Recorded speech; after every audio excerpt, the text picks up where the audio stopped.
صدری ويسر لي أمري واحلل عقدة من لساني يفقهوا قولي واجعل لي وزيرا من أهلي اللهم رب زدنا علما نافعا إن الله وملائكته يصلون على النبي يا أيها الذين آمنوا صلوا عليه وسلموا تسليما اللهم صل على سيدنا ومولانا محمد طب القلوب ودوائها وعافية الأبدان وشفائها ونور الأبصار وضيائها وعلى آله وصحبه وبارك وسلم دائما أبدا يا رب بالمصطفى بلغ مقاصدنا واغفر لنا ما مضى يا واسع الكرم مولاي صل وسلم دائما ابدا على حبیبک خیر الخلق کلہم۔ یہ آپ لوگ دروازوں سے آگے آ جائیں گے نا تو باہر والوں کو آنے میں آسانی رہے گی۔ دروازوں کو چھوڑ دیں برائے کرم، آگے آ جائیں اور آگے آ جائیں، یہ پوری جگہ اس طرف خالی ہے، اس طرف بڑھ جائے، جو باہر ہیں وہ اندر آ جائیں، جلدی سے آ جائیں اور اس طرف آ جائیں اور اس طرف بڑھ جائیں، اس طرف آ جائیں۔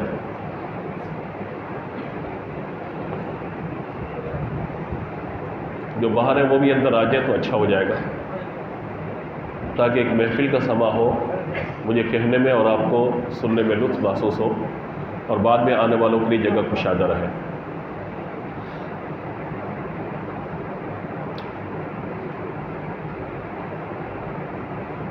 سورۃ الدخان میں اللہ تبارک و تعالیٰ نے ارشاد فرمایا حامیم والکتاب المبین انا انزلناہ فی لیلۃ مبارکۃ انا کنا منذرین فیہا یفرق کل امر حکیم۔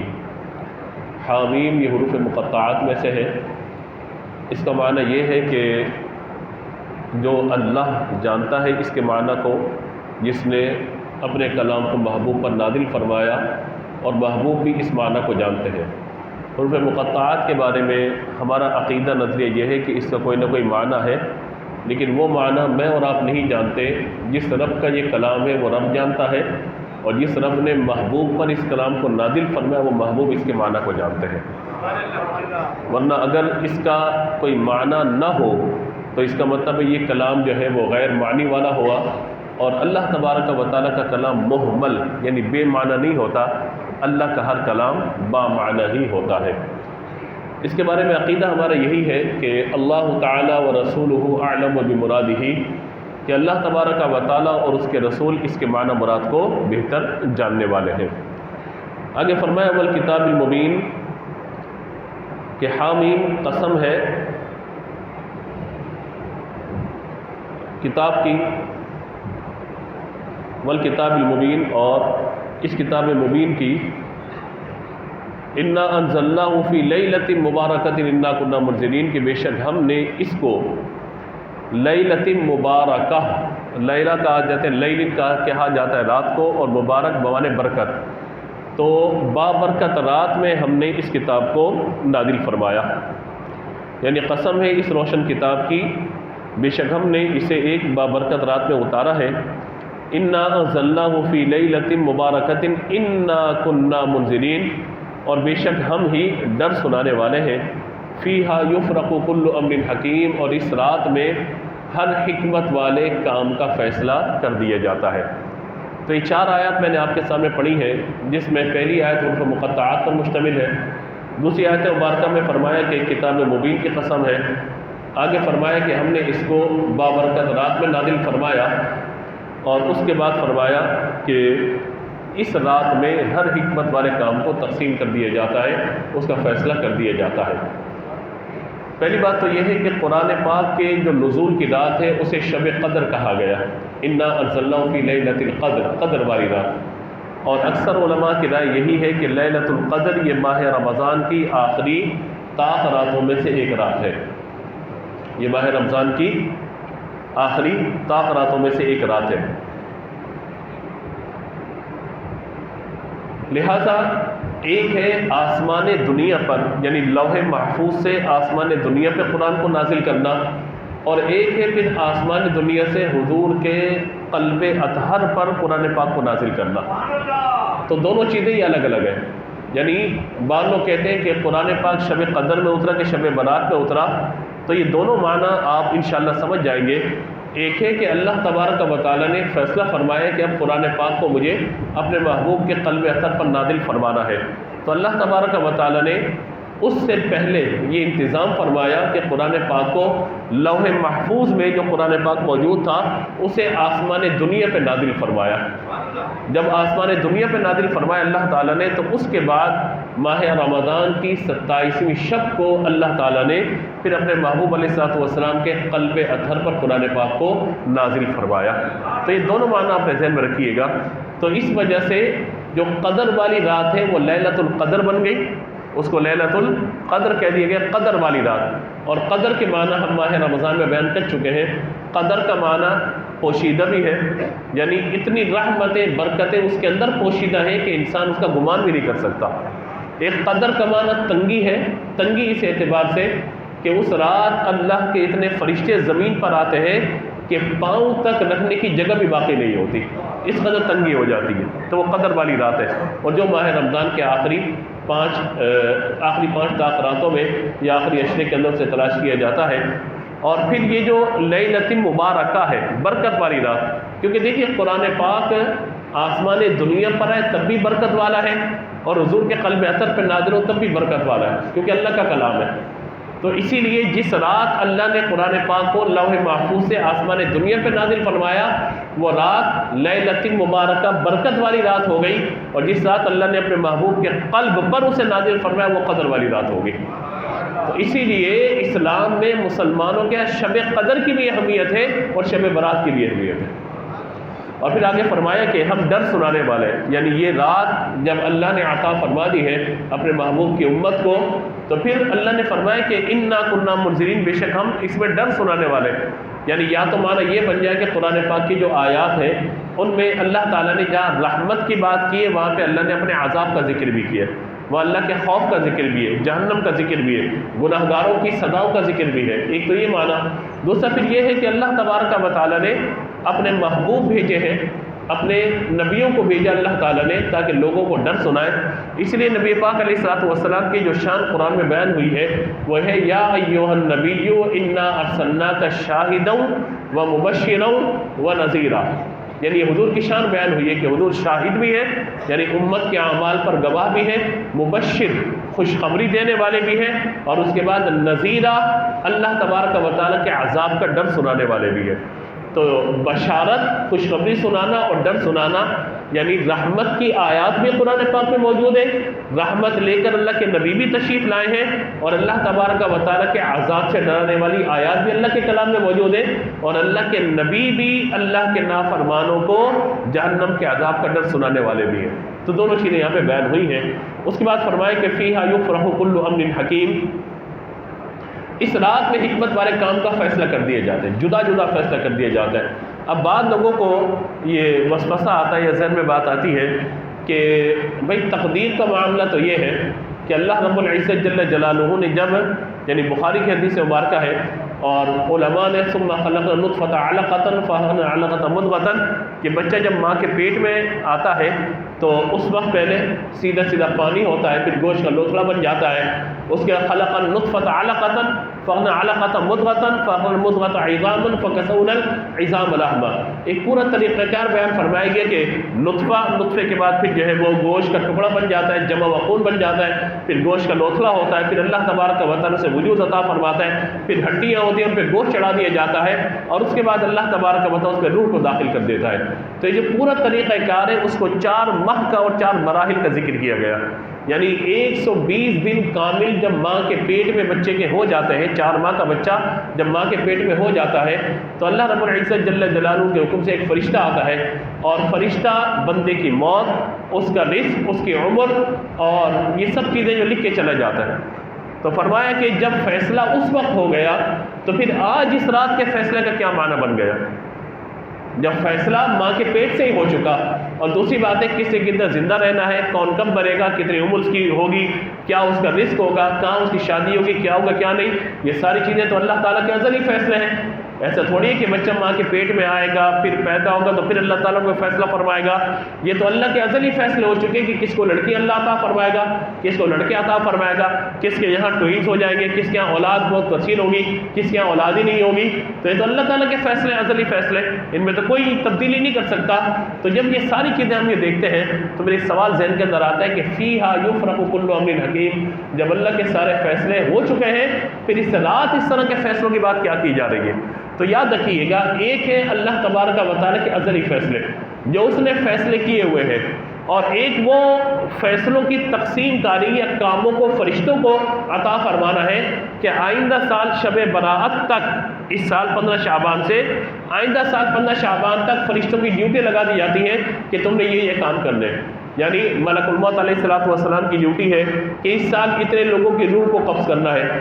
حضرت اسرافیل علیہ السلام کی ڈیوٹی لگا دی گئی, حضرت میکائیل علیہ السلام کی ڈیوٹی لگا دی گئی, اور اللہ تعالیٰ کے جو فرشتے دیگر ہیں کہ جو رزق کی تقسیم پر مامور ہیں, راستہ بتانے پر مامور ہیں, لوگوں کی مدد پر مامور ہیں, اللہ تعالیٰ تمام کو وہ صحائف عطا فرما دیتا ہے. یعنی گویا کہ اگلے سال کے جتنے کام ہیں, جتنی ڈیوٹیز ہیں, اللہ تعالیٰ فرشتوں کے سپرد فرما دیتا ہے کہ آئندہ سال تم نے ان کاموں کو کرنا ہے.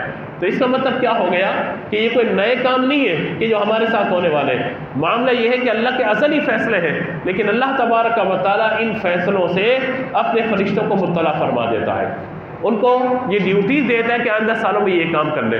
اب یہ کہا جاتا ہے اچھا اگر پھر یہ کام نہیں ہے تو پھر اس رات عبادت کرنے کا کیا فائدہ, دعا کرنے کا کیا فائدہ, پھر ہم کیوں عبادت کریں, کیوں؟ اصل معاملہ یہ کہ ہم اپنے فیصلوں کے بارے میں جانتے نہیں ہیں, اللہ نے ہمارے لیے کیا فیصلہ کیا. اور یہ بھی ایک بات ذہن میں رکھیے گا, مسئلہ تقدیر کو میں آسان کر کے آپ کی خدمت میں پیش کروں کہ کچھ فیصلے ہیں کہ جن میں کوئی تبدیلی نہیں ہونی, کوئی تبدیلی آ ہی نہیں سکتی ان میں. مثال کے طور پہ کس کی عمر کتنی ہے یہ اللہ کا ازلی فیصلہ ہے, اس میں کچھ بھی تبدیلی نہیں ہو سکتی. اسی طریقے سے ہدایت و گمراہی ہے, اللہ کے ازلی فیصلے ہیں. رزق کس کو کتنا ملے گا یہ اللہ کا ازلی فیصلہ ہے. پھر یہ کیا ہے, ہم دعا کیوں کریں بھائی, جب اللہ کے فیصلے, ہم کیوں برکت کی دعا کریں رزق میں, ہم عمر کے طویل ہونے کی کیوں دعا کریں, بلاؤں سے حفاظت کی دعا ہم کیوں کریں. تو دیکھیے اللہ تبارک و تعالیٰ نے بعض فیصلے ازلی جن میں کوئی تبدیلی نہیں ہے, لیکن بعض فیصلے اللہ تبارک و تعالیٰ کے وہ ہیں کہ جو اللہ تعالیٰ نے کوئی نہ کوئی آپشن رکھا ہوا ہوتا ہے. اللہ کے علم میں وہ ازلی, اللہ کے علم ازلی میں وہ حقیقی فیصلہ ہوتا ہے, لیکن اللہ تعالیٰ نے کوئی نہ کوئی فیصلہ رکھا ہوا ہوتا ہے. اگر میرا بندہ دعا کرے گا تو میں اس کو یہ دوں گا, اگر نہیں کرے گا تو نہیں دوں گا. اگر میرا بندہ نماز پڑھے گا تو میں اس کے بارے میں یہ فیصلہ کروں گا, ورنہ جو ہے نہیں کروں گا. اچھا اللہ کے علم میں ہے کہ بندہ نماز پڑھے گا کہ نہیں پڑھے گا, اللہ کے علم ہے کہ بندہ دعا کرے گا کہ نہیں کرے گا, ایسا نہیں کہ اللہ کے علم میں نہیں ہے, لیکن اللہ تعالیٰ فرشتوں کو کسی معاملے میں معلق فرما دیتا ہے کہ میرے بندو اگر تم عبادت کرو گے تو جس فرشتے کی ڈیوٹی میں نے لگائی ہے اسے ہم نے اس بات کا پابند کیا ہے. گویا کہ اللہ تعالیٰ فرما رہا ہے کہ میرے بندو تم عبادت کرو گے, دعا کرو گے تو فرشتہ تمہارے لیے اس راستے کا انتخاب کرے گا, تمہارے لیے یہ والا آسانی والا معاملہ کر دے گا, اور اگر تم نہیں کرو گے تو تمہارے لیے یہ والا راستہ ہوگا. فرشتے جو ہیں پھر اسی اعتبار سے لکھے ہوئے معاملے پہ جو وہ چل رہے ہوتے ہیں, اور جو بندہ کر رہا ہوتا ہے اللہ کے حکم سے وہ پھر اس کی امپلیمنٹیشن جو ہے فیصلوں کی وہ کر رہے ہوتے ہیں. اور آسان کر دیتا ہوں میں, دیکھیے یہاں سے صدر جانے کے 3-4 راستے ہیں. مثال کے طور پہ آپ یہاں سے ناگل چرنگی جائیے, سیدھا روڈ پکڑیے, سخی حسن جاتے رہیے سیدھے سیدھے, آپ کہاں پہنچ جائیں گے, بولیے نا, لگتا ہے آپ لوگوں کو سمجھ میں نہیں آ رہی بات, آپ کے کہاں پہنچ جائیں گے, صدر پہنچ جائیں گے. یہ وہی والی بات ہو گئی کہ میں ماحول کو سنجیدہ چاہ رہا تھا, لیکن شاید تھوڑا سا آپ لوگوں کو جو بیٹری چارج کرنے کی ضرورت ہے. وہ کسی نے پوچھا رکشے والے سے کہ بھائی صدر جائے گا, اسے کہا جو حالات ہے لگتا ہے وزیر اعظم بھی چلا جائے گا. تو توجہ رکھیے جو بات عرض کرنا چاہ رہا ہوں. ایک جانے کا راستہ کیا ہے بولیے, یہاں سے ہم نکلے اور روانہ ہوئے, سخی حسن سے ہوتے ہوئے سیدھے ہم جو ہے روانہ ہو گئے صدر کی طرف. دوسرا راستہ ہم یہاں سے سیدھے سوراب کوٹ چلے جائیں, وہاں سے ہم واٹر پمپ عائشہ مندر والا راستہ پکڑ لیں, وہ بھی کہاں چلا جائے گا, بولیے نا. لگتا ہے وزیر اعظم کو بھیجنے کے چکر میں, لگتا ہے ایسے ہی ہے جی. تو میرے کھلاڑیوں ذرا توجہ سے میری بات سنو, ٹھیک ہے. تو یہ 2 راستے ہو گئے. تیسرا راستہ کہاں گیا جناب, تھوڑا سا اور آگے چلے جائیں تو گلشن اقبال سے نیپا چرنگی سے آپ جانا چاہیں تو وہ راستہ بھی بولیے, آپ اور آگے چلے جائیے, ملینیم سے شارع فیصل صدر چلے جائیے. 4 راستے جانے کے ہیں, ٹھیک ہے. 4 راستے کہاں پہنچنے کے, صدر پہنچنے کے. اب میں اور مطلب یوں کروں کہ ایک راستہ وہ ہے جو تھوڑا سا سناٹے والا ہے، ایک راستہ وہ ہے جس میں تھوڑی سی رکاوٹیں ہوں گی، ایک راستہ بہت کلیئر ہے، لیکن جو راستہ تھوڑا سا سناٹے والا ہے یا رکاوٹیں، وہ راستہ جلدی پہنچانے والا ہے۔ اب اللہ تبارک و تعالیٰ، میں مثال دے رہا ہوں عقلی طور پہ سمجھانے کے لیے، اللہ تبارک و تعالیٰ نے فرشتوں کو یہ بات تو بتا دی کہ یہ بندہ 15 شعبان المعظم کو صبح 10 بجے اپنی ڈیوٹی میں صدر جائے گا۔ کہاں جائے گا؟ صدر جائے گا بندہ ڈیوٹی میں اپنی، لیکن جائے گا کس راستے سے؟ اللہ نے فرشتوں کو نہیں بتایا۔ بات سمجھ رہے؟ اللہ نے فرشتوں کو نہیں بتایا، لیکن چاروں راستے فرشتوں کے علم میں ہے کہ چاروں راستے وہاں جانے والے۔ اگر جائے گا بندہ سراب گوٹ سے، اگر یہ بندہ سراب گوٹ سے جائے گا تو راستے میں سے ڈکیتی ہو جائے گی۔ اگر یہ جائے گا شارع فیصل سے تو اس کا ایکسیڈنٹ ہو جائے گا، لیکن اگر یہاں صفی حسن سے جائے گا تو بالکل سیدھا گرین بس پہ بیٹھ کے نمائش اتر جائے گا، جا کر بغیر کسی ٹینشن کے، بغیر کسی پریشانی کے۔ تو اب دیکھیے راستے تو 4 ہیں نا، بولیے راستے 4 ہیں جانے کے، اور پہنچنا منزل پہ ہی ہے، لیکن اللہ نے آپشن رکھ دیا ان کے سامنے۔ لیکن کیا اللہ کے علم میں یہ بات ہے یا نہیں کہ بندہ جائے گا کس راستے سے؟ اللہ کے علم میں ہے۔ ڈکیتی ہو گئی یا نہیں، یہ بھی اللہ کے علم میں ہے۔ اس کے ساتھ کوئی حادثہ ہوگا یا نہیں ہوگا، یہ بھی اللہ کے علم میں ہے، لیکن فرشتے کے علم میں نہیں ہوتا۔ فرشتوں کو آپشن دیا ہوا ہے، اگر یہ یوں جائے گا تو سیدھا پہنچ جائے گا، اگر وہاں سے جائے گا تو اس کی ڈکیتی لکھ دینا، اس کے نام ہے اعمال میں بھی ڈکیتی ہوگی اس راستے سے جائے گا تو۔ اب فرشتوں نے لکھا ہوا ہے، اب فرشتے منتظر ہوتے ہیں یہ بندہ کیا کرے گا کیا کرے گا کیا کرے گا کیا کرے گا۔ وہ بندہ جانے لگتا ہے سیدھا سیدھا سراغ کوٹ راستے سے، اچانک وہ کہتے ہیں نہیں، میں شفیق موڑ سے ٹرن کر کے واپسی آ کر ناگر کرنی سے دوبارہ ٹرن کر لیا۔ فرشتوں نے اپنا نام اعمال روک دیے وہاں پر، کہا کہ نہیں، اس بندے نے راستہ بدل دیا، لہذا یہ خیر و عافیت کے ساتھ اپنی منزل پر پہنچ جائے گا۔ بعض بات یہ ہوتا ہے بندہ سیدھے جا رہا ہوتا ہے، کہتے نہیں یار ٹریفک بہت ہے تو لہذا ٹرن کر کے میں واٹر پمپ سے نکل جاؤں سراب بوٹ والے راستے سے، تو پھر بندہ حادثے کا شکار ہو جاتا ہے۔ تو یہ معاملہ تقدیر کا اور دعا کا آپس میں چل رہا ہوتا ہے۔ میں نے عقلی طور پہ بات آپ کو سمجھانے کی کوشش کی ہے، یعنی اللہ کا فیصلہ ہے کہ بندہ میرا دعا کرے، اور بندہ جب دعا کرتا ہے تو دعا یرد القضاء، او کما قال علیہ الصلوۃ والسلام، کہ دعا جو وہ تقدیر کو بدل دیتی ہے۔ تو تقدیر کو بدلنا کس معنی پر ہے؟ اللہ نے جو آپشن رکھا ہوتا ہے بندے کے لیے، بندہ اسے اختیار کر لیتا ہے۔ بندے کے لیے مصیبت پریشانی آگے ہوتی ہے، بندہ اللہ کے حضور دعا کرتا ہے یا اللہ میری مشکل پریشانی کو دور کر دے، اللہ تبارک و تعالیٰ دعا قبول فرما لے تو اس کی پریشانی کو دور فرما دیتا ہے، پھر اللہ اس راستے پر جانے سے اس کو بچا لیتا ہے۔ بات سمجھ میں آ رہی ہے؟ اللہ تعالیٰ اس راستے پر اسے جانے سے بچا لیتا ہے، یہ معنی ہے تقدیر کے بدل جانے کا۔ اس لیے آپ یہ دیکھیے کہ بعض اوقات لوگوں کے لیے دعا کی جاتی ہے، اولاد نہیں ہو رہی، کہا جاتا ہے جی دعا کریں، دعا کرتے ہیں اللہ تعالیٰ اگلے سال ہی اسے اولاد عطا فرما دیتا ہے۔ کیا مطلب؟ کیا یہ دعا سے اولاد ہو گئی ہے؟ بولیے نہیں، یہ اللہ کے فیصلے سے اولاد ہوئی ہے، لیکن بظاہر ذریعہ سبب کیا بن گیا؟ بولیے ہمارا دعا کرنا۔ تو میرے اور آپ کے علم میں ہی نہیں ہوتا کہ پتہ نہیں کون سی دعا ہماری قبول ہے، کون سی دعا ہماری قبول نہیں ہے، یا اللہ تبارک و تعالیٰ کس معاملے میں ہمارے فیصلہ فرمانے والا ہے۔ گویا کہ میں یوں کہوں کہ اللہ تبارک و تعالیٰ نے یہ فیصلہ کر دیا ہے، اگر میرا بندہ دعا کرے گا تو میں اس کو عطا کروں گا، اور دعا نہیں کرے گا میں اس کو عطا نہیں کروں گا۔ اب بندہ آ گیا دعا کرنے کے لیے، یہاں دعا کی، بندہ کہتے ہیں او ہو میں آیا تھا شب برات میں نے دعا کی تھی، پہلے بڑی مشکلیں تھی، پریشانی تھی، اللہ نے آج کی رات دعا اور عبادت کی برکت سے میری مشکلات کو حل فرما دیا۔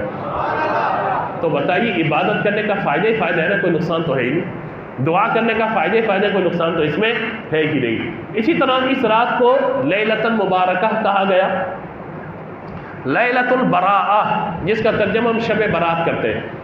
شب مانے رات اور برات مانے آزادی، یعنی آزادی کی رات۔ یہ کیا ہے؟ جہنم سے آزادی کی رات ہے۔ اور اس کی تفصیل یہ ہے کہ نبی مکرم علیہ الصلوۃ والسلام حضرت سیدتنا عائشہ رضی اللہ تعالیٰ کے حجرے میں آپ نے تشریف لانی تھی، حضور تشریف لے گئے جنت البقیع کی طرف۔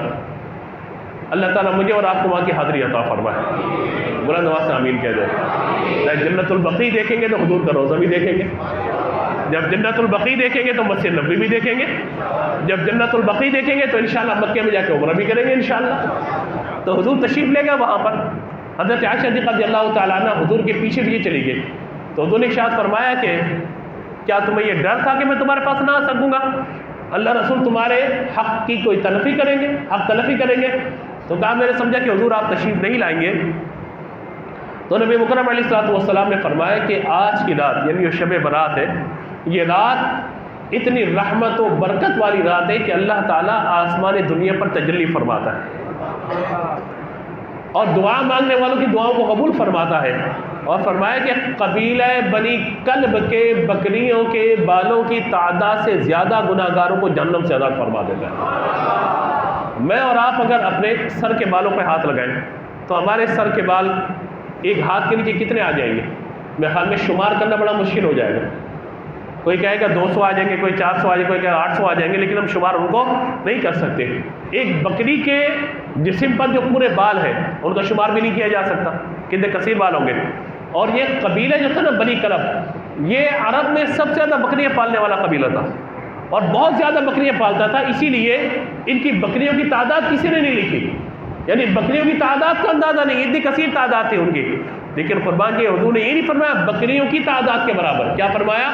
بکریوں کے، آواز سے بولیے، بالوں کی تعداد کے برابر نہیں، تعداد سے بھی زیادہ گناہگاروں کو جہنم سے اللہ تعالیٰ آزاد فرما دیتا ہے۔ تو آپ دیکھ لیں کتنے گناہگاروں کو اللہ جہنم سے آزاد فرمائے گا۔ تو لہذا یہ غفلت والی رات نہیں ہے۔ تو حضور نے قبرستان، یعنی اس رات حضور قبرستان تشریف لے گئے۔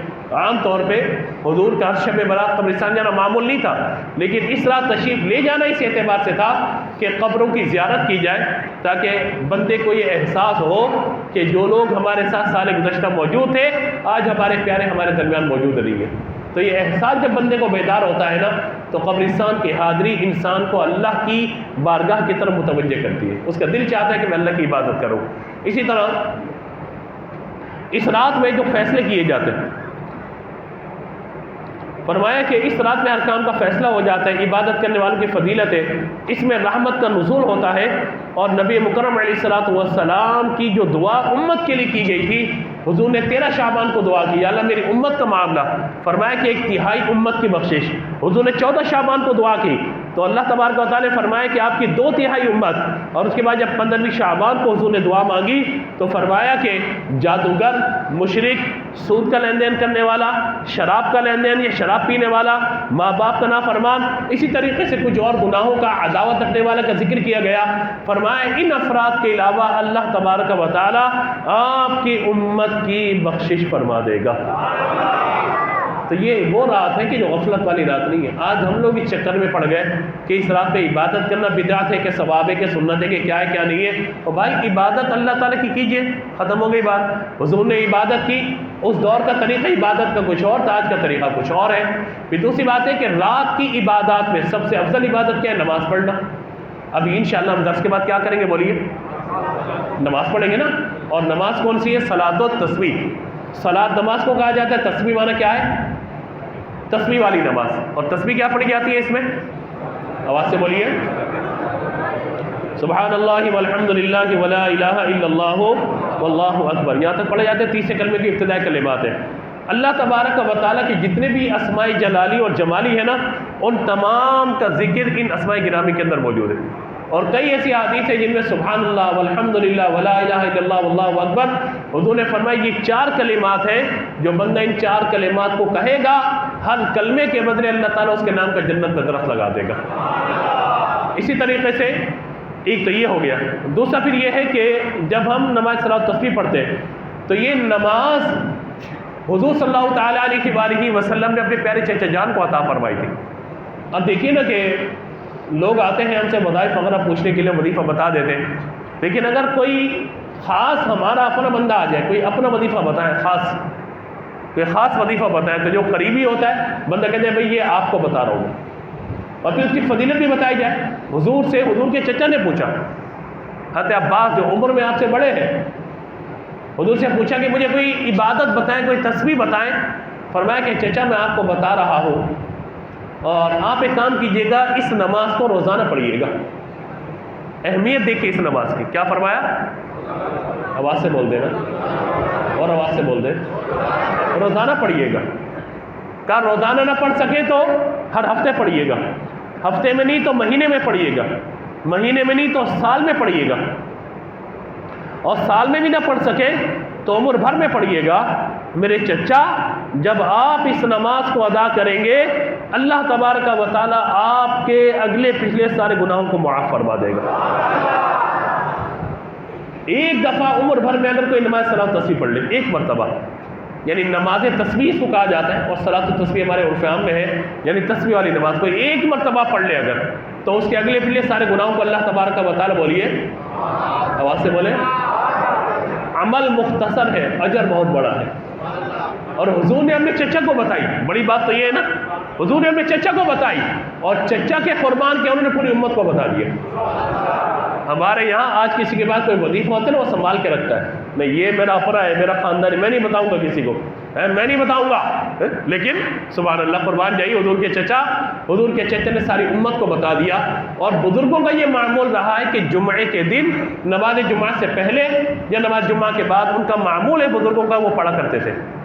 اور کوئی بھی حاجت ہو ذہن کے اندر، یہ میں آپ سب کو عرض کر رہا ہوں، کسی بھی حاجت کے لیے، بچیوں کے رشتوں کے معاملات ہوں، خدا نخواستہ کاروبار بولنے جس معاملہ ہو گیا، خدا نخواستہ کوئی معاملہ جو حل ہونے میں نہیں آ رہا، آپ جس نیت کے ساتھ اس نماز کو ادا کریں گے اللہ تبارک و تعالیٰ اسی نیت کے مطابق آپ کے سارے معاملے کو فرما دے گا، بشرطے کہ وہ معاملہ میرے اور آپ کے حق میں بہتر ہو۔ تو لہٰذا ہمیں کوشش کرنی چاہیے اس رات کو، ہم یہ جیسے صلاۃ التسبیح وغیرہ ہم پڑھتے ہیں ماہ رمضان کی طاقتوں میں بھی اور دیگر مواقع میں ادا کی جاتی ہے، تو کوشش کیا کریں، یہاں تو جماعت کے ساتھ ہم پڑھ رہے ہوتے ہیں، لیکن کوشش کیا کریں کہ جب موقع مل جائے، خواتین بھی اور آپ بھی گھروں کے اندر کوشش کیا کریں کہ مہینے میں 2 مہینے میں جب بھی اللہ تعالیٰ موقع عطا فرما دے، کوئی آدھا گھنٹہ لگے گا اس نماز کو پڑھنے میں، صلاۃ التسبیح کو انشاءاللہ آپ ادا کریں، اس کی بہت برکتیں جو ہے وہ اللہ تبارک و تعالیٰ عطا فرمائے گا۔ لہٰذا طریقہ کار بھی اس کا جو ہے وہ بیان انشاءاللہ جب کھڑے ہوں گے صلاۃ التسبیح کے لیے تو میں کر دوں گا۔ بہت آسان ہے، ایک رکعت میں 75 مرتبہ ان کلمات کو پڑھنا ہوتا ہے، اور 4 رکعت کے اندر 300 مرتبہ یہ کلمات پڑھے جاتے ہیں۔ اور شب برات کے جو اعمال ہیں ان میں نماز پڑھنا، الحمدللہ نماز مغرب کے بعد سے نوافل کا سلسلہ شروع ہو جاتا ہے، تسبیح اللہ کا ذکر کرنا، تلاوت قرآن، تو تلاوت تمام نوافل کے بعد سورہ یاسین مغرب کی تلاوت ہو رہی ہوتی، نماز پڑھنا، نماز تسبیح انشاءاللہ بھی ہم ادا کر لیں گے، اس کے بعد ذکر دعا ہے۔ مجھے بتائیے اس سے بہتر اس رات میں اور کیا عبادت ہو سکتی ہے؟ بھائی نماز بھی ہے، تلاوت بھی ہے، تسبیح والی نماز بھی ہے، سب کچھ ہو رہا ہے، ذکر بھی ہے، دعا بھی ہے، اور کیا چاہیے؟ تو لہٰذا کبھی ان چکروں میں نہیں پڑنا چاہیے کہ ہم اس رات کو عبادت کریں کہ نہ کریں، بدعت ہے کہ نہیں ہے۔ اور بابا بدعت ہے، سنت ہے، مجھے یہ بات بتائیے کہ آپ کس کی عبادت کر رہے ہیں؟ بتائیے، اللہ کی عبادت کر رہے ہیں نا؟ اللہ کی عبادت کرنا کوئی بدعت ہو سکتا ہے؟ ہاں، اب یہ ہے کہ لوگ جمع ہو جاتے ہیں، بعض لوگ قبرستان چلے جاتے ہیں، بعض لوگ مسجد میں جمع ہو جاتے ہیں، کوئی گھر پہ پڑھ رہا ہوتا ہے، مقصود کیا ہے؟ اللہ کی عبادت کرنا۔ اس رات میں چونکہ برکتیں رحمتیں زیادہ ہیں اس لیے زیادہ لوگ آ جاتے ہیں، ورنہ ہر بندہ اپنے گھر پہ انفرادی طور پہ نماز ادا کرے، عبادت کرے، کوئی منع نہیں ہے۔ اور نوافل تو ویسے بھی انفرادی طور پہ پڑھے جاتے ہیں، ہمارے یہاں بھی مغرب کے بعد جو نوافل ہیں ان میں جماعت نہیں کی جاتی، انفرادی تو الگ الگ نوافل پڑھ رہے ہوتے ہیں۔ تو لہٰذا یہ آخری بات گزارش میں کرنا چاہتا ہوں، دیکھیے اب ہم قریب ہو رہے ہیں ماہ رمضان کے، بس 2 منٹ، اس کے بعد انشاءاللہ ہم 5 منٹ کا بریک دیں گے انشاءاللہ، اور کوشش ہے کہ 1:35 تک انشاءاللہ جماعت کھڑی کر دیں انشاءاللہ، ٹھیک ہے؟ بس 2-3 باتیں مختصراً، رمضان کے قریب ہم جا رہے ہیں تو آج سے ہی اپنے آپ کو تیار کریں۔ ایک بات رہ گئی، روزہ کل کا رکھنے کا، یہ روزہ نفل روزہ ہے، سنت نہیں ہے، کوئی واجب یا مستحب واجب نہیں ہے، یہ فقط نفل روزہ ہے، جو چاہے روزہ رکھیں، جو چاہے نہ بھی رکھیں تو کوئی حرج نہیں ہے۔ بعض لوگ سمجھتے ہیں کہ روزہ رکھنا ہی پڑے گا، اور اگر نفلی ہے 15 کا تو ساتھ میں 14 کا لازمی ہے، 16 کا لازمی، اس طرح کا کوئی معاملہ نہیں ہے، ایک روزہ رکھیں گے تب بھی صحیح ہے۔ اور نبی مکرم علیہ الصلوۃ والسلام ہر مہینے، ہر چاند کی 13، 14، 15 کو روزہ رکھا کرتے تھے، انہیں ایام 20 کے روزے کہا جاتا ہے، حضور ہر چاند کے 3 دنوں میں روزے رکھا کرتے تھے۔ تو کوشش کریں جو روزہ رکھنا چاہے وہ رکھ لیں۔ وہ افراد کے جن کا کوئی روزہ کبھی قضا ہو گیا ہو، یا خواتین کے جو روزے رہ جاتے ہیں، وہ ان دنوں کے اندر اپنے قضا روزے کی نیت کریں، کیونکہ جب تک فرض ذمے پر موجود ہوتا ہے نفل قبول نہیں ہوتا۔ تو لہذا اس رات یا دیگر راتوں میں جو نوافل کثرت سے لوگ پڑھ رہے ہوتے ہیں نا، ہماری گزارش ان سب سے یہ ہوتی ہے کہ اپنی قضا نمازیں ادا کریں۔